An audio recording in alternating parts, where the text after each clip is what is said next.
author of My Waffles Are Cold, A Man's Guide to Abusive Women.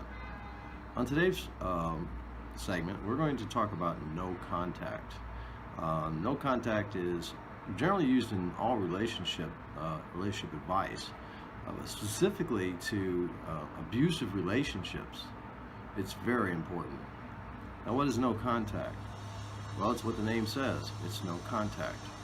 It means that once the relationship is over, you cut all contact to the abuser as much as you possibly can. Now, this will depend on whether or not you're married to the abuser, the narcissist, the borderline, and have children with them, or it was a singular relationship, and if any property or anything was involved that would tie you together legally is basically what would change things. Well, let's take it first. You're just in a relationship with this person. You don't have any legally tying things with each other, and really you can just pack up and leave. Two things happen in an abusive relationship. To recap what we talked about before, you know, at the beginning you have the honeymoon stage. That's how they woo you in. They find out what you want in a relationship and mimic that type of person in order to draw you in. Followed by the evaluating phase. Once they have gained whatever supply or what they need, they will begin to devalue you, cut you down, constantly trying to break you down completely before they decide on their time that they're going to discard you and get rid of you. So once that's done, and here's the key to that, as I told you about in other videos, you don't have to wait to be discarded. The purpose of these videos and other videos like them and Facebook pages about narcissism and borderline personality and abusive relationships as in general is that you get enough education to realize you're in a bad relationship and get out, because it's not going to get better. There's no more rainbows. There's no more floating clouds and love and romance. It's gone, and you're not going to get it back. These people will not go back and give it to you.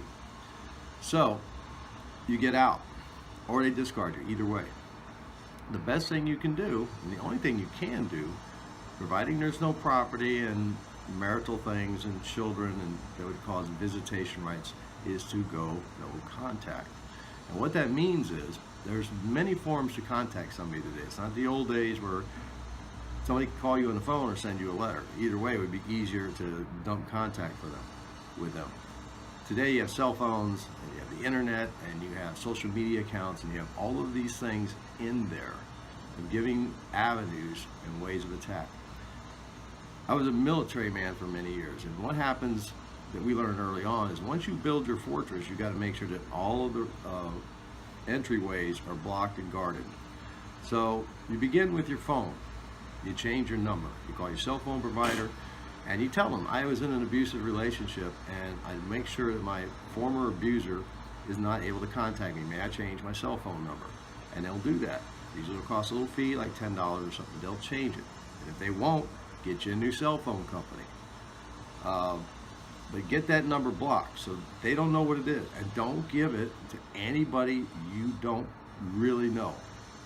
Because you got to remember, you made friends, you became a couple, and then you joined other couples, your friends, and some of theirs, and that number might have got shared. And don't leave it to your friends not to share it with this person, and I'll tell you why in a moment. But you cut that number, you change that phone number. Your social media accounts, if you don't need them, shut them down. Twitter, Facebook, all of that stuff, just shut it down. You can close out your account, open up another account under a pseudo name, okay, where you have no Facebook friends associated to that account. That's if you want to keep a Facebook account. You can let your other friends know, and again, same caution, ones you really, really can trust where you're at. You can make up a funny name, and that's you. A lot of people that do that, that's what they do. They take their regular name, because that can be searched. You find the name of your abuser, and you block them once that account's set up. Just go ahead and block them. You can put their name in the block. They don't have to be your friend. They don't have to be anything in the world. You can just block them. They'll never be able to get access to or see any of your posts. But be careful, again. The more friends you made, even your good friends, might not see the relationship in your eyes. They might think, well, the guy was such a nice guy, or the girl was such a nice girl. Maybe my friend's just over dramatizing this thing. You're not over dramatizing. And you make your friends know that. You tell them what happened in the relationship. You weren't making this up. You tell them about the abuse. Abuse isn't only physical where you can actually see marks. It's emotional. And emotional, I would say emotional is worse than physical, except if the physicality turns into death. Because bones will heal, but emotions can take a long time to heal. It's been 2 years since I left my narcissistic relationship, and I'm still trying to heal from the emotional scars. Narcissists are brutal. It's almost like they got a picture of your whole life. I say in the book that the first meeting you have with a narcissist isn't a date, it's an interview. They will ask questions to find out what you've got, how much money you have, what's your job standing, all that. In the back of their mind, they're thinking, supply, supply, supply. So, again, cut your social media accounts. Make sure they cannot contact you. And that means Twitter, that means all of that stuff. You don't need it, get rid of it. If you have to go what I call dark for like a year just to disappear, that's what you got to do. Now, nothing's going to stop the abuser from showing up at your house. And you may have to make a meeting there. Well, you can try not answering the door, but if they continue to show up, and this is your residence, you can just call the police. And in the presence of the police, says, I no longer have a relationship with this person, they abuse me, and I don't want them here. Many police will escort them from the scene. They don't need any proof. If it continues, and the police continually go out there, the police will advise you to get a restraining order. Now, you got to go to a judge, okay? And you have to get that approved. Now, judges don't just hand out restraining orders. Many times, they're disproved because a restraining order restricts the free right of a person to move freely, and this is a free country. So they take that very seriously. They're not playing sides.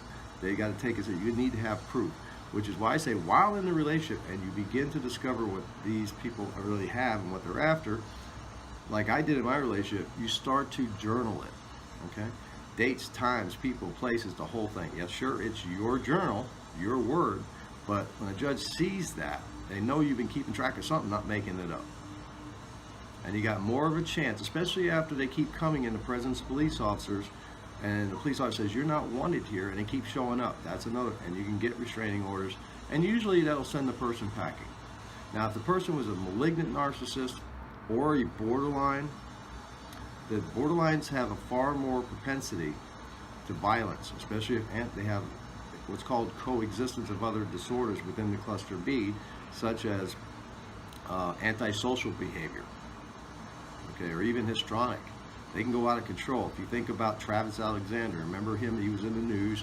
He was dating Jodi Arias, and she was a classic malignant borderline, and she had psychotic tendencies and sociopathic tendencies, and she ended up just killing this guy, overkilling him.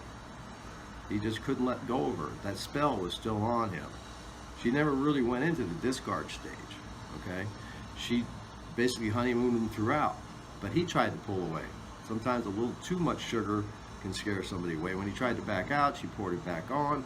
He was just addicted to her physically and everything. He couldn't get away from the spell, and when she felt like he wasn't going to go anywhere, she was going to make sure of it.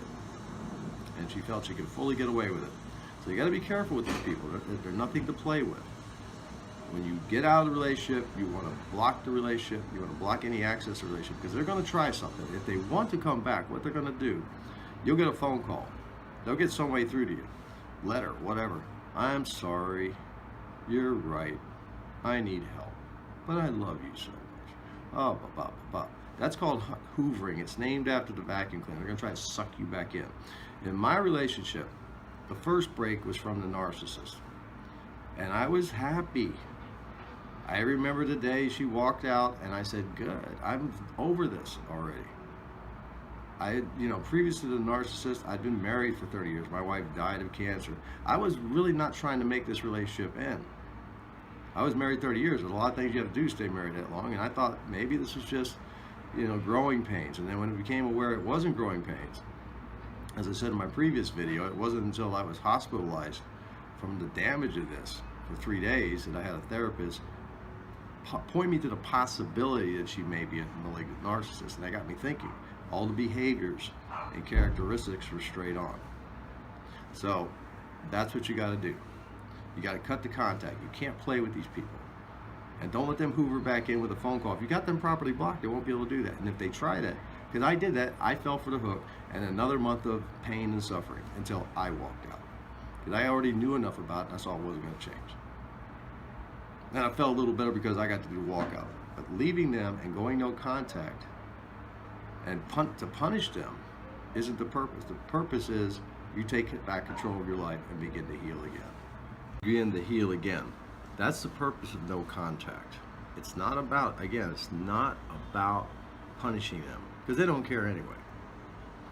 The only reason that they're going to try to hoover back in is, one, the relationship they went to, which they probably were into before you walked away, or if they discarded you, because they're good at that, having simultaneous relationships, looking for supply all the time. That didn't work out. They got found out, or the person didn't have what they wanted, or they used it up. And they go back to you because they think of a distinct possibility you may still have some stuff to pick, even if it's just sex. And that's why they're going to hoover in. If they don't think you have anything at all, they'll be gone. They'll be gone. And they'll never come back anyway, because they won't care. They paint you black, they're done. A lot of people ask, are they thinking about me after you walk out? And this is where some of the danger comes in. Yeah, if you're sitting there wondering if you go no contact and you're keeping no contact, but you're still wondering, what are they up to? I wonder who they're dating. I wonder what they're doing right now. Psychologically, you're still trying to be with them. You can't kid yourself. See, in these relationships, you form emotional and mental bonds with a person. That happens in a normal relationship. There are very normal bonds that occur, but with an abusive relationship, it's called trauma bonding. There's a lot of stress going on in your body. There's a lot of trauma. And what happens, and this happens with soldiers in combat, they had post-traumatic stress as a result of their combat experience. And while they're away, they have trouble adjusting once they get back to, peace, the United States or wherever home they go to. And they have a desire, not a outward desire, but a desire to be back on the battlefield again, because that's where they learn to be comfortable again, under that adrenaline high, if you will. The ducking and running and protecting themselves and all that stuff. So this happens in the same thing in an abusive relationship. You need to bypass that. It was no good. Like I said, what I did before getting out was write a journal, and I continue to write in that journal to this day. Anytime I get a thought, romantic thought or whatever, because it wasn't all bad when I was with the narcissist, especially early on, but I realize now that was just a honeymoon stage. They didn't care. But we made a lot of trips, had a lot of fun, at least in the beginning. And sometimes I would think back to that. No. As I've said in previous videos, I remarried. I just passed my first year anniversary with a very normal, wonderful woman. Reminds me a lot of my wife that passed away. If my wife wanted me to move on, that was, I guess, what she meant. The thing is that with my new wife, I don't even try to talk about the old narc at all, even though she's had similar relationships to that. In fact, she helps me administer the Waffles page. And we try not to talk about those exes. Her life has a little bit more contact because it was a marriage and things like that. But we try to restrict that contact or talking about them, except if we're just bringing up examples of narcissism, because we're both trying to grow. I no longer have those types of warm, fuzzy feelings for this person. I don't care who they're with. I don't care if they're getting married. I don't care if they fall off the face of the earth. And like I do with a lot of people, because I am a motivational speaker, I actually, I hope you do well. Whatever. I've gotten to that point. I don't care. I'm happy where I'm at now. I'm as happy as I ever was. And so that's what real healing is. But it's not possible unless you go no contact. It's just not possible. When you walk away, it's forever. And forever is forever. If you're not ready to do that, you're not ready to go no contact.